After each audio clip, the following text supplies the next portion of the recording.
Okay.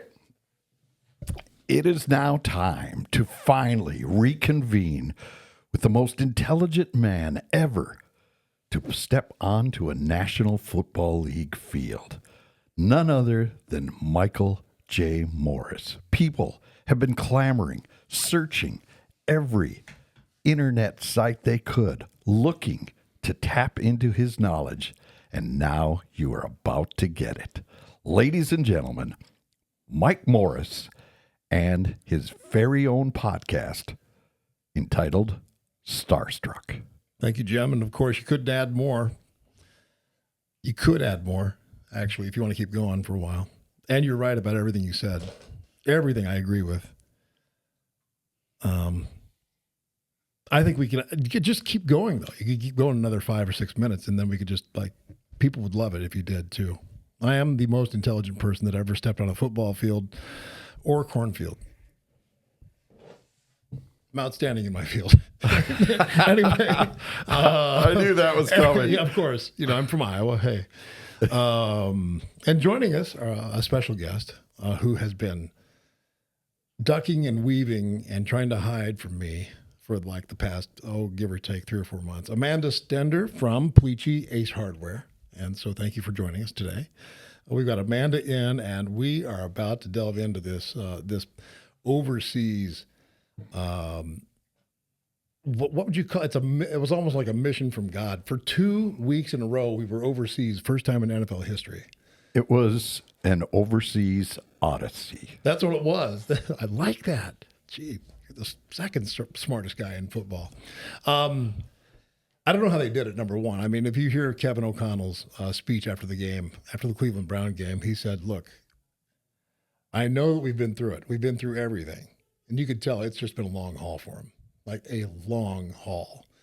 It can't be easy to play overseas and then just find a way to get yourself put together again after a loss and then figure everything out, stay on the road, different country, and just keep going. That must have been a long haul. And not to mention they took injuries in the Pittsburgh Steelers game and didn't have any means of pulling guys in or extra bodies because they were overseas. Well, that's the biggest problem. Yeah, is that logistics. Yes, is getting guys overseas. They did sign a guy. Yeah. And I think it's because he had a passport. Oh my God! A fat guy with a passport. Boom! You're coming with us. Hey, can you play left tackle? Oh my God! I was worried about what they were going to do because you're waiting for the cavalry and they're not coming. The cavalry's not going to come when you're overseas and you can't find bodies to bring through the door like they do every week at right. in Egan. So explain what normally happens. Say you have an injury. Yeah. You need some reinforcements. How many people do they usually look at? I have seen people. We used to say there was a revolving door at Winter Park, and it was a meat market on days off. So like Sunday you play your game, for instance. Monday is just absolutely. If it's a kicker, you'd see 8 or 10 kickers come through, and they'd kick them all. And really? Oh, absolutely. Punters, kickers, and offensive linemen, I guess. They have, in the war room, they have every position stacked at every single guy that's available out there that didn't make the cuts with other teams and through training camp. So they have 1 through 6 at every position in the war room that they can go and call. They have their agent, and they just call the guy and say, hey, can he be here?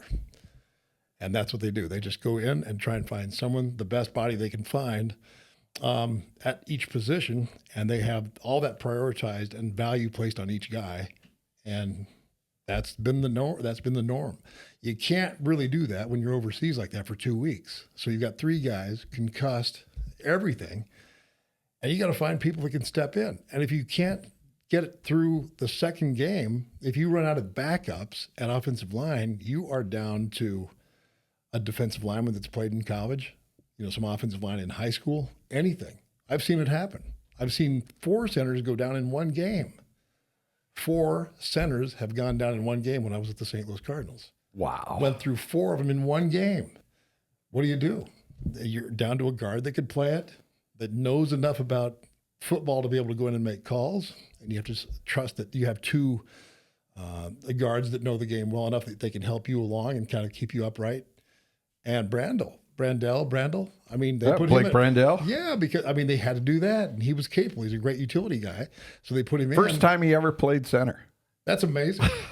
But he's a sharp guy. They said he's a sharp guy and a good leader. That was the rap with him last season, is that he played left guard, and it was a lot because of the way he handled the room. And he was a new guy in, but he handles the room and he sort of keeps things buttoned down. And that's the kind of guy you need. And if you can step in and play center and play like he did, that's pretty good. That's really good. If you can just snapping the ball up to the quarterback's a big deal. And that's a whole different consistently. thing. Yeah. I mean, it really is. I mean, Wentz would probably say, yeah, that guy, he's fine if he can just get the ball up to me for an entire game without a fumble. And he did. He did do that. And I thought he played pretty well too. I watched him.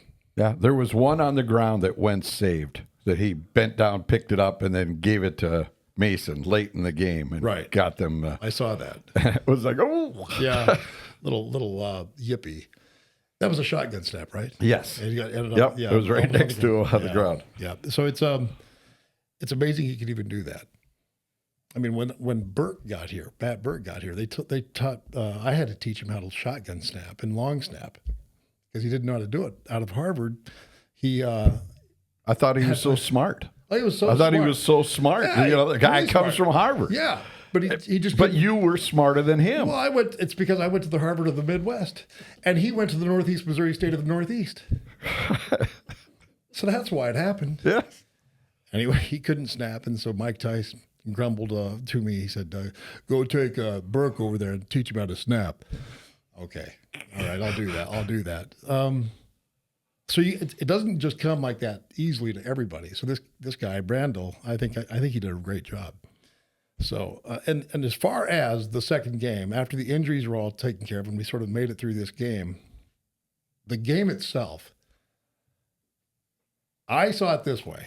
I saw about 8 or 10 plays in the first and second quarter where the Cleveland Browns offensive line was killing us on the run, just beating us up. I saw Grenard on the ground. I saw another linebacker or two being pushed out of the framework of the screen, like off the play. And I thought, we're going to get beat. If they just run the ball, they can win. And they didn't. Anytime they ran the ball, it was like 4 or 5 or 6. And Stefanski went away from it. He went away. He was like trying to be too cute with it.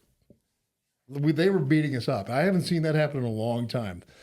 Philadelphia and their offensive line, that's what they play. Week in, week out, they play bully ball. And they win. The Cleveland Browns don't even know what they've got. But they've got an offensive line that's nasty, like similar, not just like, but similar to Philadelphia. And they were beating us up. Allen, all those guys down in the trenches were getting moved. Redmond, everybody. And they went to a passing game. Why do you do that? Because you're Cleveland. That's why. You're the Cleveland Browns. Anyway, I had to just tell you that. The biggest take I had from that game is Cleveland blew it because they don't even know who they are. They don't know. They don't have an identity. They can run the ball at will. All right. And they don't. So there you go. We won the game. Thank you. That's what it was, a gift. We're not going to. We'll give you a chance. We're not going to run. I don't understand it. It was that bad too. I can show you 4 or 5 plays. If we had that film right now, it'd be in the first and second quarter when they used it the most. I could show you every play. I could pinpoint every play, and you'd go, "Why did they pass?" Well, especially with a rookie quarterback. Yeah. Why change anything? Why would you change it? We want to get him started. We want to get him up to the right foot. He's a young kid, so we want to get him in the groove. You don't have to. He just turns around and hands off. Save him for next week when you're back home. You get paid the same. Yeah, you do. Take the check. I mean, manage the game and don't fumble the ball, but those guys were coming off the ball at us, and it was a physical mismatch. And in the NFL, that doesn't happen very often. Not very often. But that's what happened. And overseas, I don't know. You end up going overseas.